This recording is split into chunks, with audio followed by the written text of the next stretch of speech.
स्वागत है आप सभी का फिर से एक और न्यू इन्फॉर्मेटिव वीडियो में।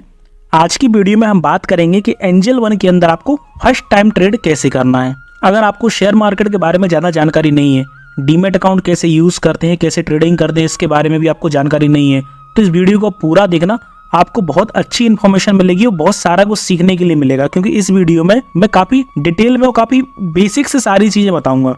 तो सबसे पहले तो ये कि अगर आपका डीमैट अकाउंट नहीं है तो डिस्क्रिप्शन में दी गई लिंक के द्वारा आप अपना डीमैट अकाउंट ओपन कर सकते हैं। टोटल फ्री ऑफ कॉस्ट रहेगा, कोई चार्ज वगैरह नहीं लगेगा। तो सबसे पहले तो अपन समझते हैं कि डीमैट अकाउंट क्या होता है। तो डीमैट अकाउंट एक प्लेटफॉर्म होता है जिसके द्वारा आप ट्रेडिंग कर सकते हैं, शेयर्स का खरीदना या फिर बेचना कर सकते हैं। जैसे आपको ट्रांजेक्शन करना है, किसी को पैसे ट्रांसफर करने हैं, तो अपन क्या करते हैं, अलग अलग एप्लीकेशंस का यूज़ करते हैं। जैसे फोन पे हो गया, गूगल पे हो गया, बैंक अकाउंट के आजकल खुद के ऑफिशियल एप्लीकेशन भी है जिनके द्वारा अपन ट्रांजेक्शन कर सकते हैं। तो ये क्या माध्यम हो जाते हैं ट्रांजेक्शन करने के लिए। उसी प्रकार से डीमैट अकाउंट भी एक माध्यम है शेयर्स खरीदने और बेचने के लिए। जैसे एंजल वन हो गया, ऐसी बहुत सारी कंपनीज होती हैं। तो भी आज की वीडियो पर बात कर रहे हैं फिलहाल एंजल वन की। जब एंजल वन का मोबाइल एप्लीकेशन आप ओपन करेंगे तो कुछ इस प्रकार से इंटरफेस हमारे सामने आता है। तो ये डीमैट अकाउंट हमने ओपन करवा लिया है। अब डीमैट अकाउंट ओपन करने के बाद सबसे पहला काम हमारा होता है उसमें फंड ऐड करना। तो उसके लिए जाएंगे हम यहाँ पर अकाउंट्स में, अकाउंट पर क्लिक करेंगे तो देखिए यहाँ पर हमारे सामने दो ऑप्शन आएंगे, एक आएगा विड्रॉल फंड का और एक आएगा ऐड फंड का। अगर हमें पैसा ऐड करना है तो हम ऐड फंड पर क्लिक करेंगे, विड्रॉल करना है तो विड्रॉल पर क्लिक करेंगे। मान लो हमें ऐड करना है तो ऐड पर हम क्लिक करते हैं। ऐड पर क्लिक करने के बाद सबसे पहले हमें यहाँ पर अमाउंट डालना है, कितना फंड हम ऐड करना चाहते हैं। और उसके नीचे देखिए गूगल पे या फोन पे के द्वारा आप यहाँ पर पैसा ट्रांसफर कर सकते हैं। और आपका बैंक अकाउंट भी आ रहा है, लास्ट के आपके बैंक अकाउंट के डिजिट भी दिखेंगे। तो इससे आपको ये वेरीफाई हो जाएगा कि मेरा कौन सा बैंक अकाउंट लिंक है। क्योंकि आजकल क्या होता है कि हम काफ़ी सारे बैंक अकाउंट यूज़ करते हैं। जैसे मान लो मेरे 4 बैंक अकाउंट है, अब मैंने कोई एक बैंक अकाउंट एंजल वन में लिंक करके रखा हुआ है, तो उसी बैंक अकाउंट से मुझे पैसा ट्रांसफ़र करना है एंजल वन में। इस चीज़ का मुझे ध्यान रखना है। किसी और बैंक अकाउंट से पैसा ट्रांसफ़र करूँगा तो पैसा मेरा ट्रांसफ़र नहीं होगा वो। तो जो भी बैंक अकाउंट आपका लिंक है डीमैट अकाउंट से, सिर्फ उसी बैंक अकाउंट से आपको पैसा ट्रांसफ़र करना है। और अगर आप विड्रॉल करेंगे तो विड्रॉल भी आपका सिर्फ उसी बैंक अकाउंट में जाएगा वो। एंड अगर आपको फंड विड्रॉल करना है तो जस्ट विड्रॉल पर आप क्लिक करेंगे। विड्रॉल पर क्लिक करने के बाद आपको यहाँ पर अमाउंट डालना है, जितना भी अमाउंट आप विड्रॉल करना चाहते हैं वो डाल के आपको प्रोसीड कर देना है, तो आपका अमाउंट विड्रॉल हो जाएगा। जैसे अभी केस में अपन देख रहे हैं यहाँ पर लिखा है विड्रॉवल अमाउंट लगभग 0 है, मतलब अभी विड्रॉल करने के लिए अमाउंट नहीं है। हालांकि डीमैट अकाउंट में देखा जाए ना तो 20,000 पर डले हुए हैं, लेकिन विड्रॉल करने जा रहे हैं तो 0 बता रहा है। वो इसलिए बता रहे हैं क्योंकि इस डीमैट अकाउंट में अभी 10-15 मिनट पहले ही पैसा डिपॉजिट हुए हैं। तो क्या होता है कि जैसे मान लो अगर आपने पैसा डिपॉजिट किया और तुरंत के तुरंत आप विड्रॉल करने जाओगे तो तुरंत विड्रॉल नहीं होगा, फिर वो आपका दूसरे दिन विड्रॉल होगा, क्योंकि उसको सेटल होना होता है। सेटल होने के बाद ही विड्रॉल होता है वो। तो इस प्रकार से हमें फंड ऐड या फिर विड्रॉल करना है। अपन चलते नेक्स्ट स्टेप की तरफ और समझते हैं ट्रेडिंग करना। तो उसके लिए देखिए मैं यहाँ पर होम स्क्रीन पर आएंगे, होम पर क्लिक करेंगे। अब स्क्रीन पर देखो हमें 2 चीज़ें दिखेंगी, एक दिखेगा निफ्टी और एक दिखेगा बैंक निफ्टी। अब जो लोग बिगिनर हैं, जो पहली बार ही ट्रेडिंग करना स्टार्ट कर रहे हैं, तो उनको नहीं पता होता है कि निफ्टी और बैंक निफ्टी क्या होता है। तो मैं बता देता हूँ कि निफ्टी जो होता है ना, मार्केट की टॉप 50 कंपनीज का इंडेक्स होता है। जैसे शेयर मार्केट की बात की जाए तो यहाँ पर लगभग 5,000 से ज़्यादा कंपनियाँ रजिस्टर्ड हैं। अब 5,000 कंपनी में से जो टॉप 50 कंपनीज हैं मार्केट कैपिटलाइजेशन के हिसाब से, कि जो सबसे बड़ी कंपनीज हैं, ठीक है, उन कंपनीज के इंडेक्स को अपन बोलते हैं निफ्टी 50 या फिर निफ्टी। ये उसी प्रकार से होता है जैसे कि मान लो आप जिस शहर में रहते हो वहाँ पर बहुत सारी दुकानें हैं। अब उनमें से आप टॉप की 50 दुकान ले लो कि जो सबसे बड़ी दुकानें हैं। अब उन दुकानों का जो एक ओवरऑल इंडेक्स देखा जाए ना, उसी प्रकार से यहाँ पर है कि यहाँ पर जो टॉप 50 कंपनीज है ना, उन टॉप 50 कंपनीज के इंडेक्स को अपन बोलते हैं निफ्टी 50। और जो बैंक निफ्टी होता है, ये बैंक निफ्टी दिखाता है बैंकों के इंडेक्स को। मतलब निफ्टी जो है वो मार्केट की टॉप 50 कंपनीज की परफॉर्मेंस को रिप्रेजेंट करेगा और बैंक निफ्टी बैंकों की परफॉर्मेंस को रिप्रेजेंट करेगा। अब शेयर मार्केट में काफ़ी सारी कंपनीज रजिस्टर हैं। जो भी हम डेली लाइफ में कंपनीज का यूज़ करते हैं, मतलब जो भी हम प्रोडक्ट यूज़ करते हैं या जो भी हम कंपनीज के नाम सुनते हैं, लगभग सभी कंपनीज के शेयर मार्केट में रजिस्टर्ड हैं। जैसे बैंक में अगर हम जाते हैं, स्टेट बैंक ऑफ इंडिया में हम गए तो स्टेट बैंक ऑफ इंडिया का शेयर मार्केट में अवेलेबल है, उसका आप शेयर खरीद सकते हैं। हम सुबह उठ के ब्रश करते हैं तो कॉलगेट का यूज़ करते हैं, तो कॉलगेट का शेयर भी मार्केट में रजिस्टर्ड है। हम तेल साबुन वगैरह यूज़ करते हैं तो हिंदुस्तान यूनिलीवर कंपनी है जो काफ़ी सारे प्रोडक्ट बनाती है, तो हिंदुस्तान यूनिलीवर का भी शेयर मार्केट में अवेलेबल है। अगर कार की बात की जाए तो मारुति का शेयर भी मार्केट में रजिस्टर्ड है। और अगर बाइक की बात की जाए तो हीरो, बजाज और टीवीएस के शेयर भी मार्केट में अवेलेबल हैं। तो इस प्रकार से बहुत सारी कंपनीज हैं। कई कंपनियों के आपने नाम सुने होंगे और कई कंपनियों के नाम आपने नहीं भी सुने होंगे। तो अब आपको शेयर खरीदना है, तो शेयर खरीदने के लिए बहुत सिंपल है। आपको यहाँ पर सर्च बार पर क्लिक करना है सर्च बार पर जाएंगे। अब आपको यहाँ पर शेयर का नाम सर्च करना है, जिस भी कंपनी का आप शेयर खरीदना चाहते हैं उस कंपनी का नाम यहाँ पर सर्च करना है। जैसे मान लो मैं HDFC बैंक का एक शेयर खरीदना चाहता हूँ, तो यहाँ पर सर्च करूँगा HDFC बैंक लिखूंगा। देखो HDFC बैंक लिखा तो हमारे सामने आ गया HDFC बैंक। अब यहाँ पर गौर से देखो आप, दो चीज़ें हमारे सामने दिखाई देंगी, एक आएगा NSE और एक आएगा BSE। अब ये दोनों चीज़ें क्या होती हैं? तो NSE और BSE दो एक्सचेंज होते हैं। NSE का फुल फॉर्म होता है नेशनल स्टॉक एक्सचेंज और BSE का फुल फॉर्म होता है बॉम्बे स्टॉक एक्सचेंज। अब बात की है डिफरेंस इसकी, तो ऐसा कोई ज़्यादा डिफरेंस नहीं होता है। जैसे मान लो आपके एरिया में दो किराना की दुकान है, ठीक है, अब दोनों दुकान एक साथ खुली हुई हैं, तो जो सामान आपको लेना है वो इस किराना की दुकान पर भी मिल रहा है और दूसरे किराना की दुकान पर भी मिल रहा है। सेम रेट मिल रहा है, जो यहाँ मिल रहा है वही रेट पर वहाँ मिल रहा है। उसी प्रकार से यहाँ पर दो एक्सचेंज है, नेशनल स्टॉक एक्सचेंज और बॉम्बे स्टॉक एक्सचेंज। आप कहीं से भी ट्रेड कर सकते हैं, मतलब कहीं से भी आप शेयर खरीद सकते हैं, कोई ऐसा ज़्यादा फर्क नहीं है। बॉम्बे स्टॉक एक्सचेंज की बात की जाए तो बॉम्बे स्टॉक एक्सचेंज सबसे पुराना एक्सचेंज है, मतलब जो पहला एक्सचेंज है ना बॉम्बे स्टॉक एक्सचेंज है, उसके बाद NSE तो बहुत बाद में आया था। तो हम किसी से भी खरीद सकते हैं। फॉर एग्जाम्पल हम NSE से खरीद लेते हैं, तो हम NSE पर क्लिक करेंगे। HDFC बैंक जो NSE लिखा उस पर हमने क्लिक किया तो देखो इसका रेट कितना दिख रहा है, 1536-37 रुपये के आसपास चल रहा है। हम इसको बैक करते हैं, बैक करके BSE पर क्लिक करेंगे तो यहाँ पर भी देखो उतना ही रेट चल रहा है। तो हम इस पर क्लिक करेंगे, क्लिक करेंगे तो देखिए यहाँ पर दो ऑप्शन हमारे सामने आएंगे, एक आएगा बाय का आएगा और एक आएगा सेल का आएगा। और स्टॉक का हमारे पास डिटेल भी होता है, जैसे देखो आज कितने रुपए पर ओपन हुआ है, आज इसने कितना हाई बनाया, कितना लो बनाया, प्रीवियस क्लोज कितना हुआ था, मतलब कल 3:30 बजे कितना क्लोज हुआ था। अपना जो इक्विटी मार्केट होता है इसकी जो टाइमिंग होती है वो होती है मॉर्निंग में 9:15 से लेकर 3:30 तक दोपहर के। तो कल दोपहर में 3:30 तक कितने रुपए पर क्लोज हुआ था HDFC बैंक, वो ये 1531 पर कल ही क्लोज हुआ था। अब हमें अगर HDFC बैंक को खरीदना है तो उसके लिए हम क्या करेंगे, बाय पर क्लिक करेंगे। तो बाय पर क्लिक किया, अब देखो बाय पर क्लिक करेंगे तो यहाँ पर देखो हमारे सामने दो ऑप्शन आएंगे हमारे सामने, एक आएगा डिलीवरी का और एक आएगा इंट्राडे का, एक और आ रहा है पे लेटर का। ये भी एक तरीके से डिलीवरी है, बस इसमें क्या होता है कि मार्जिन के साथ हम शेयर्स को खरीद लेते हैं, वो मैं आगे बताऊंगा आपके लिए, थोड़ा सा टिपिकल हो जाएगा अभी। फिलहाल के लिए आप दो चीज़ें समझो केवल, एक इंट्राडे और एक डिलीवरी। डिलीवरी का मतलब ये होता है कि आपने डिलीवरी पर सेलेक्ट करके आपने शेयर खरीदा, तो इसका मतलब ये होगा कि आप उस शेयर के मालिक हो, जब तक चाहो तब तक उसको होल्ड करके रख सकते हो। जैसे मान लो HDFC बैंक के अगर मैं 10 शेयर खरीदता हूँ अभी, तो इनको मैं जब तक चाहूँ तब तक होल्ड करके रख सकता हूँ। मान लो मुझे अगर आज बेचना है तो आज की आज भी बेच दूंगा इन शेयर्स को, अगर आज नहीं बेचना है 10 दिन बाद अगर मैं बेचना चाहूँ तो 10 दिन बाद भी बेच सकता हूँ। और मान लो अगर मुझे 10 साल तक भी होल्ड करके रखना है ना, तो 10 साल तक भी होल्ड करके मैं रख सकता हूँ। और बहुत सारे लोग ऐसे हैं भी जो 20-20 साल से भी HDFC बैंक को होल्ड करके रखे हैं। तो अगर आप शेयर को एक दिन से ज़्यादा के लिए खरीदना चाहते हैं तो फिर आपको डिलीवरी पर सेलेक्ट करके उसको खरीदना है। और अगर आप चाहते हो उसको सेम डे खरीद के सेम डे बेचना, तो फिर आपको सेलेक्ट करना है इंट्राडे। इंट्राडे में होता है कि आपको आज खरीद के आज ही आपको बेचना पड़ेगा। अगर आप नहीं बेचोगे तो ऑटोमेटिकली ब्रोकर के द्वारा, ब्रोकर कौन, जिसमें आपने डीमेट अकाउंट ओपन कराया है, ब्रोकर के द्वारा आपके शेयर्स को बेच दिया जाएगा। अब जैसे मान लो डिलीवरी में HDFC बैंक के मैं 10 शेयर खरीदता हूँ, ठीक है, तो यहाँ पर देखो नीचे प्राइस का ऑप्शन आ रहा है कि प्राइस भी अपन से पूछता है कि आप किस प्राइस से उसको खरीदना चाहते हैं। जैसे मान लो मैं यहाँ पर डाल देता हूँ 1530 रुपये, 1530 डाल के मैं इसको क्या करूँगा, बाय करूँगा। तो जैसे ही बाय के ऑप्शन पर क्लिक करूँगा तो मेरा ऑर्डर पेंडिंग हो जाएगा, खरीदे नहीं जाएंगे शेयर्स। इसलिए नहीं खरीदे जाएंगे क्योंकि उसका जो रेट है अभी कितना 1536 रुपये चल रहा है, 1530 रुपये है नहीं मार्केट में।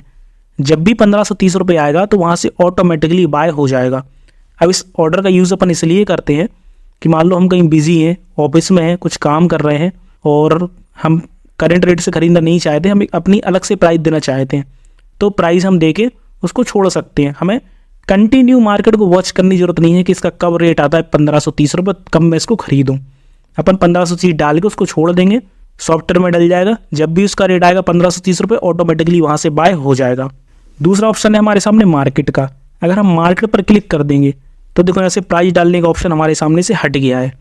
अब मार्केट पर क्लिक करके जैसे हम इसको बाय करेंगे तो जो भी इसका करंट रेट चल रहा है ऊपर, जो भी रेट है उसी रेट से तुरंत इंस्टेंट हमारा बाय हो जाएगा, फिर हमारा ऑर्डर पेंडिंग नहीं रहेगा, वो सीधा डायरेक्ट बाय हो जाएगा, खरीदा जाएगा। अब देखो अपन ने कहिए 10 शेयर सेलेक्ट किए हैं कहेंगे HDFC बैंक के खरीदने के लिए, तो देखो मार्जिन अपन से कितना पूछ रहा है, 15,367 रुपये, क्योंकि 1500 रुपये का एक शेयर है। 10 शेयर लेंगे तो ऑब्वियसली 15,000 रुपये का मार्जिन लगेगा 10 शेयर खरीदने के लिए एक डिलीवरी में। लेकिन अब मैं यहाँ पर डिलीवरी की जगह सेलेक्ट करता हूँ इंट्राडे, तो इंट्राडे में आप देखो मार्जिन कितना बचा, मात्र 3,000 रुपये। ठीक है, मतलब इंट्राडे में अपन HDFC बैंक की 10 शेयर मात्र 3,000 रुपये देके खरीद सकते हैं। लेकिन अगर हमें खरीदना है उसको डिलीवरी में तो फिर हमें पूरे के पूरे 15,000 रुपये देने पड़ेंगे।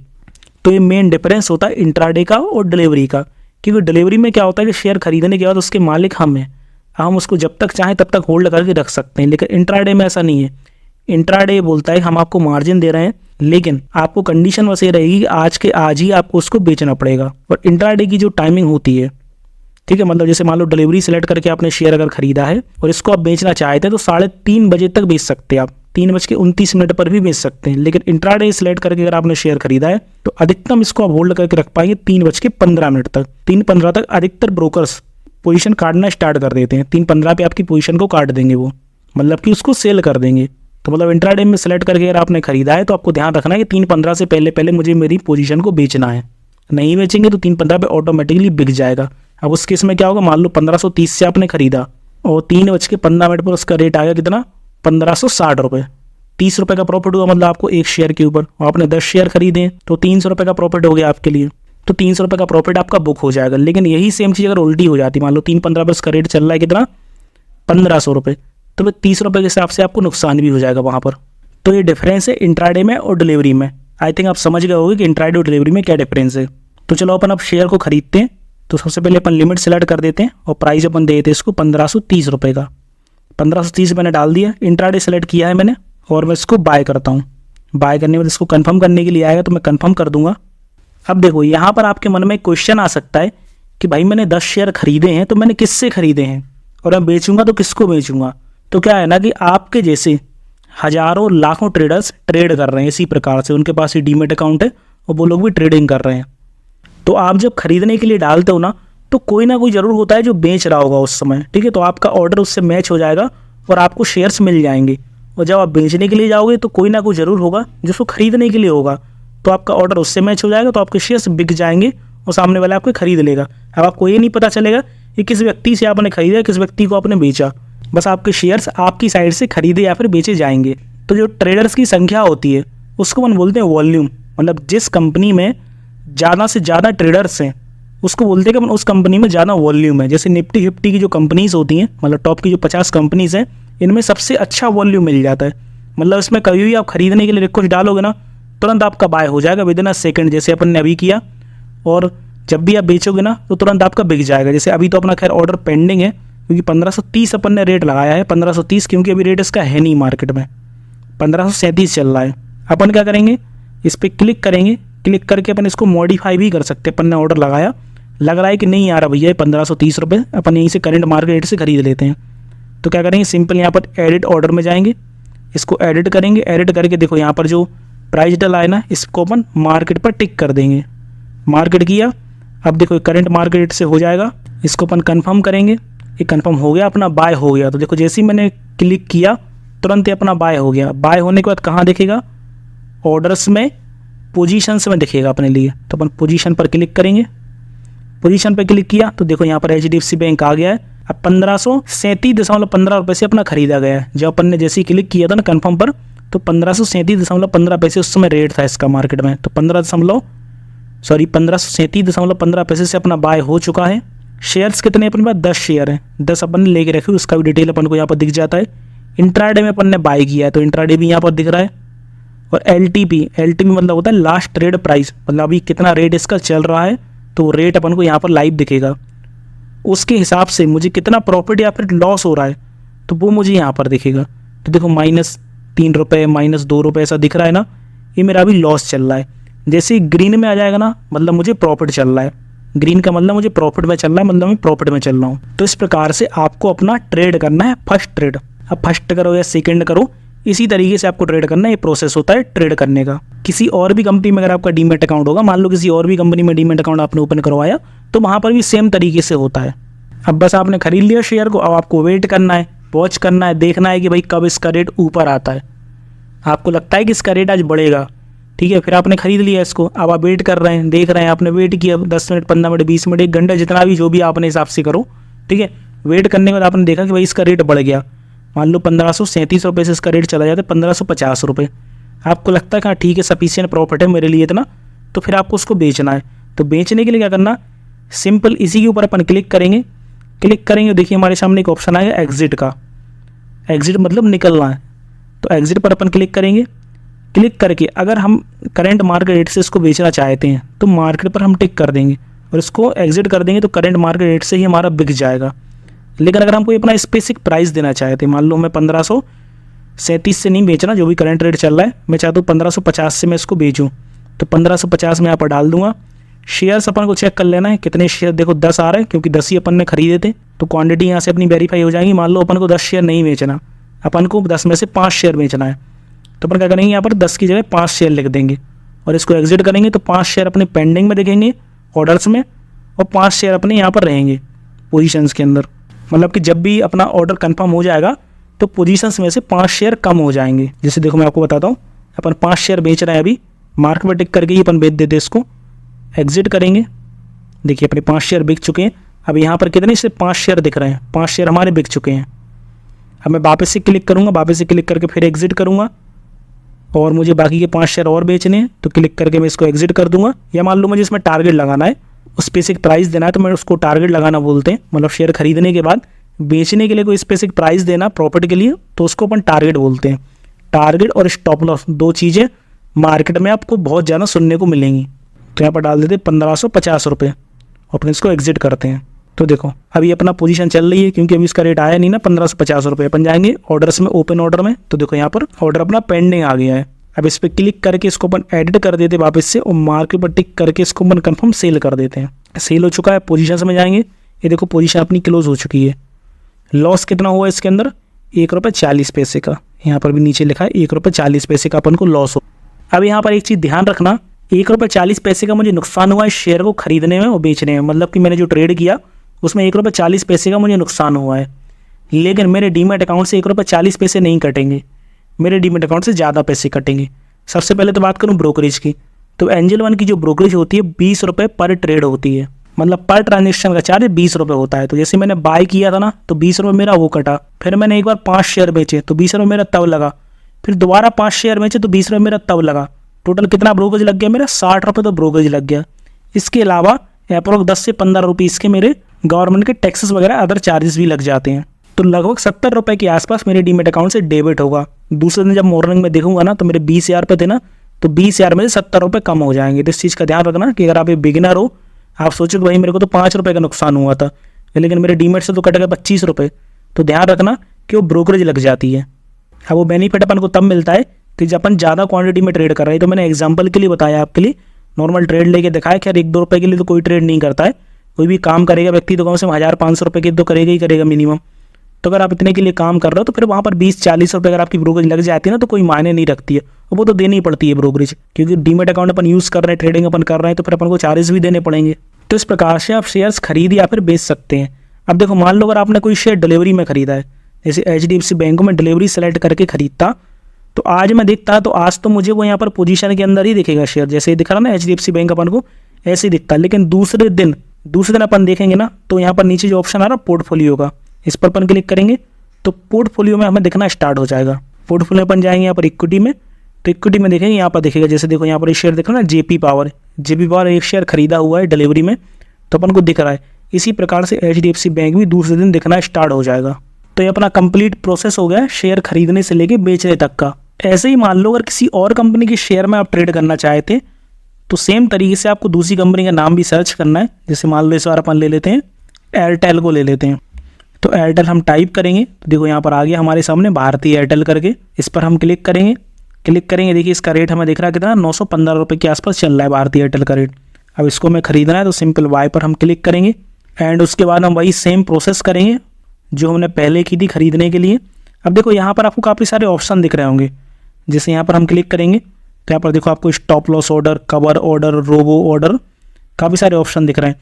तो इसके ऊपर सभी प्रकार के ऑर्डर्स के ऊपर मैं एक डिटेल में वीडियो बना चुका हूँ, जिससे मैंने सभी प्रकार के ऑर्डर को लाइव मार्केट में ट्रेड करके दिखाया है कि किस प्रकार से कौन सा ऑर्डर लगाना है और कौन सा ऑर्डर किस चीज़ के लिए यूज़ होता है। अगर आपको टारगेट लगाना है, एक साथ स्टॉप लॉस भी लगाना है, तो कैसे आपको लगाना है, उन सभी चीज़ों के ऊपर मैंने डिटेल में एक वीडियो बनाया हुआ है। उस वीडियो का लिंक आपको डिस्क्रिप्शन में मिल जाएगा। तो अगर आपको इन सभी प्रकार के ऑर्डर्स के बारे में डिटेल में जानना है तो उस वीडियो को आप देख सकते हैं। एंड फिलहाल जो नॉर्मल ऑर्डर है, जो बेसिक ऑर्डर टाइप है ना, वो मैंने आपको बता दिया किस प्रकार से आपको खरीद के किस प्रकार से आपको बेचना है।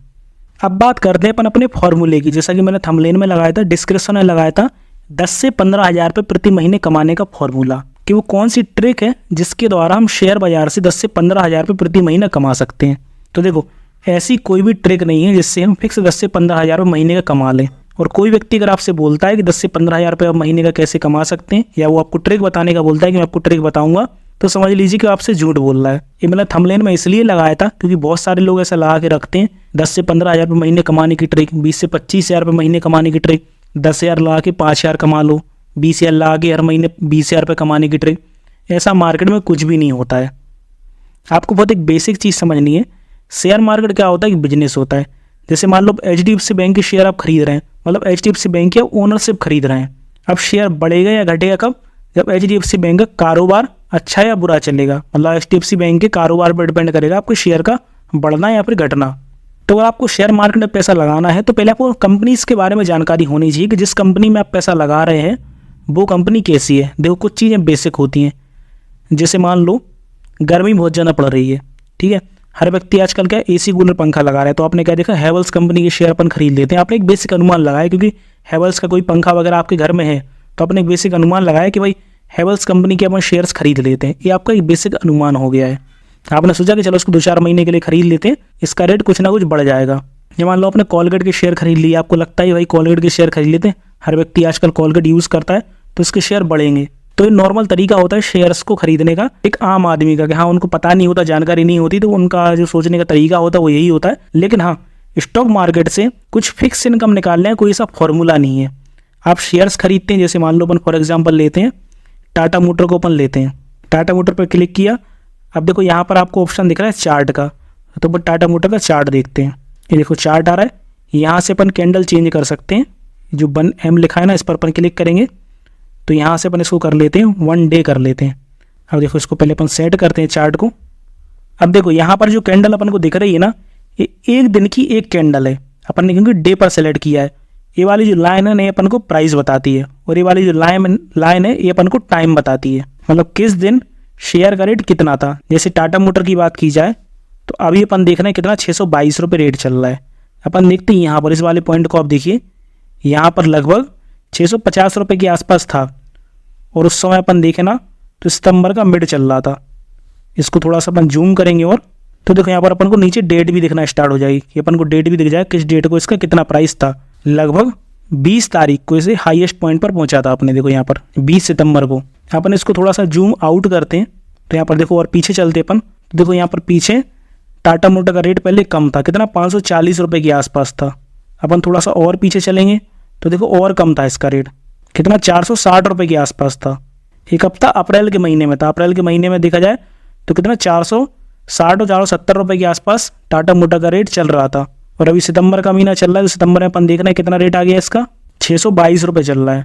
मतलब पिछले 5-6 महीने में हमने देखा कि शेयर का रेट 470 रुपये से बढ़ के 622 रुपये हो गया है। अगर हमने 6 महीने पहले शेयर को खरीद के रखा होता तो आज हमें अच्छा खासा प्रॉफिट उसमें चल रहा होता। अब मेन क्वेश्चन यहाँ पर ये आता है कि भाई हमें कैसे पता चलेगा कि कौन सा शेयर बढ़ने वाला है या फिर कौन सा शेयर घटने वाला है। तो उसके लिए आपको प्रैक्टिस करनी पड़ेगी, आपको शेयर्स को डेली वॉच करना पड़ेगा। धीरे धीरे आप मार्केट में टाइम देंगे, शेयर्स को आप देखेंगे तो ऑटोमेटिकली आपको समझ में आने लगेगा, मार्केट आप समझने लगेंगे कि कौन सा शेयर यहाँ से बढ़ सकता है या कौन सा शेयर यहाँ से घट सकता है। धीरे धीरे आपका सेल्फ नॉलेज आपका डेवलप होगा। उसके लिए आपको काफ़ी सारी लर्निंग की वीडियोस देखनी पड़ेंगी। यूट्यूब पर जाएंगे, मैंने भी काफ़ी सारी वीडियोस बनाई हुई हैं, चैनल पर जाएंगे आप तो काफ़ी सारी आपको वीडियो काम की वीडियो मिलेंगी, जिनको देख के आप शेयर मार्केट के बारे में सीख सकते हैं। आपको प्रैक्टिस करनी पड़ेगी, कंपनीज़ के बारे में थोड़ा आपको इन्फॉर्मेशन रखना पड़ेगा, उनसे अपडेट रहना पड़ेगा कि हाँ भाई किस कंपनी में क्या चल रहा है, कंपनी कौन सा नया प्रोडक्ट लॉन्च कर रही है या कंपनी कोई लॉस में तो नहीं चल रही, उसकी बैलेंस शीट वगैरह थोड़ा आपको देखना पड़ेगा। काफ़ी सारी चीज़ें हो जाती हैं रिसर्च करने के लिए। तो बस वापस आपसे बोलना चाहूँगा कि शेयर मार्केट एक बिजनेस होता है और इसको आपको बिजनेस के जैसे ही करना है। अगर आप शेयर मार्केट से साल भर में 20 से 25% का रिटर्न अगर आप निकाल रहे हैं तो समझ लो कि आप बहुत बढ़िया कर रहे हैं। आपको पैसे डबल करने के चक्कर में बिल्कुल नहीं फंसना है। जो लोग भी इसमें पैसे डबल करने के चक्कर में फंसे हैं ना, उनको लॉस ही हुआ है मार्केट में। और जो लोग हमेशा इस उम्मीद में भागते रहते हैं कि मैं 10,000 रुपये लगाऊंगा तो महीने का कितना कमा लूँगा, तो ऐसा कोई फॉर्मूला नहीं है। आप समझ गए होंगे कि 10,000 रुपये लगाने का मतलब ये है कि आपने 10,000 रुपये के शेयर्स आपने खरीद लिए। अब शेयर जब भी बढ़ जाए, वो जिस दिन ही बढ़ जाए, वो जितने भी परसेंट बढ़ जाए वो उसको आप बेच देंगे, तो जो भी आपको परसेंट का मुनाफा हो रहा है ना, वो आपका मुनाफा है। यहाँ पे एक प्रोसेस होता है शेयर खरीद के उसको बेचने का। जब शेयर खरीद के उसको ज़्यादा दाम में आप बेचेंगे तो आपको मुनाफा होगा, अगर आपने कम दाम में बेच दिया तो आपको नुकसान हो जाएगा। ऐसा नहीं होता है कि आपने पैसे लगा दिए आपको हर महीने कुछ ना कुछ पैसा आ रहा है, ऐसा कुछ नहीं होता है। अधिकतर लोग इस कन्फ्यूजन में रहते हैं, वो यही सारे क्वेश्चंस करते हैं। जैसे मैं भी कभी अपने फ्रेंड्स या फैमिली में, रिलेटिव में कभी बात करता हूँ शेयर मार्केट की, क्योंकि उनको पता है कि मैं शेयर मार्केट में हूँ, मैं ट्रेडिंग करता हूँ, मैं वीडियोस वगैरह बनाता हूँ। तो वो लोग एक तक पूछते रहते कि यार आप शेयर मार्केट में काम करते हो तो बताओ हमें, हम अगर 50,000 रुपये लगाएंगे तो महीने का कितना मिल जाएगा। तो उनको भी समझाना बहुत मुश्किल हो जाता है। उनको बताता हूँ कि भाई देखो, ऐसा कोई तरीका नहीं है, ऐसा नहीं है कि भाई 50,000 लगाए तो कितने महीने में आपको या फिर हर महीने कितना मिलेगा आपको। या तो सीधा सीधा खरीदने और बेचने का हिसाब किताब है कि आपने मान लो 50,000 के शेयर खरीदे, अब जितने भी ऊपर दाम में उनको बेचेंगे तो वो आपका मुनाफा होगा। और कोई व्यक्ति अगर आपको बोलता है कि आप 20,000 रुपये लगाओ, हर महीने में आपको 10,000 रुपये कमा के दूंगा, ये मान लो 50,000 कमा के दूंगा, जो ही बोलता है ना वो समझ लो टोटल फ्रॉड है। मार्केट में आजकल बहुत ज़्यादा फ्रॉड चल रहा है, उस फ्रॉड से आपको बचना है। आप बिगिनर हो मार्केट में, न्यू हो मार्केट में, तो उस फ्रॉड से आपको बचना है। किसी व्यक्ति के बहकावे में बिल्कुल नहीं आना है, आपको अपने हिसाब से ही काम करना है। आपको खुद से पहले सीखना है शेयर मार्केट के बारे में, उसके बाद ही आपको करना है कंपनीज़ के बारे में सीखना है। अदरवाइज़ क्या होगा, अगर मान लो किसी व्यक्ति के बहकावे में आप आ जाते हो तो फिर क्या बोलोगे एंड में आप कि यार हमने खूब किया शेयर मार्केट में काम, ये गैम्बलिंग है, प्योर जुआ है, यहाँ पे किसी को फ़ायदा नहीं होता है, और आप बाहर निकल जाओगे मार्केट से। जबकि शेयर मार्केट ऐसा नहीं है, बहुत अच्छी चीज़ है इन्वेस्टमेंट के लिए।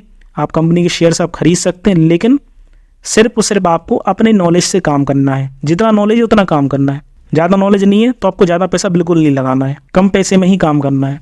क्योंकि पैसा आपका है तो रिस्क आपकी रहेगी पूरी की पूरी। कोई व्यक्ति अगर आपको बताता है कि भाई ये शेयर खरीद लो या वो शेयर खरीद लो, तो उसका कुछ नहीं जा रहा है, नुकसान होगा तो आपका होगा। इसलिए डिस्क्लेमर है कि शेयर मार्केट रिस्की होता है। निवेश करने से पहले सभी चीज़ों को जरूर एकदम ध्यान से समझ लें पहले, उसके बाद ही निवेश करें। तो चलिए फिर आज की वीडियो में इतना ही। उम्मीद करता हूँ कि जो भी मैंने बताया आपको, जो भी सिखाया आपको अच्छे समझ में आया होगा और आप सीख पाए होंगे शेयर मार्केट को कि क्या होता है शेयर मार्केट, कैसे अपन को इसमें ट्रेडिंग करना है। तो अगर आपको वीडियो पसंद आया हो तो वीडियो को लाइक जरूर करना, और चैनल पर अगर पहली बार हो तो चैनल को सब्सक्राइब जरूर करना, और हाँ नोटिफिकेशन को ऑन जरूर कर लेना, ताकि जब भी मैं कोई वीडियो अपलोड करूँ तो उसका नोटिफिकेशन आपको सबसे पहले मिल जाए। तो चलिए मिलते हैं फिर किसी और नई वीडियो में किसी और न्यू इन्फॉर्मेशन के साथ। तब तक के लिए थैंक यू एंड बाय।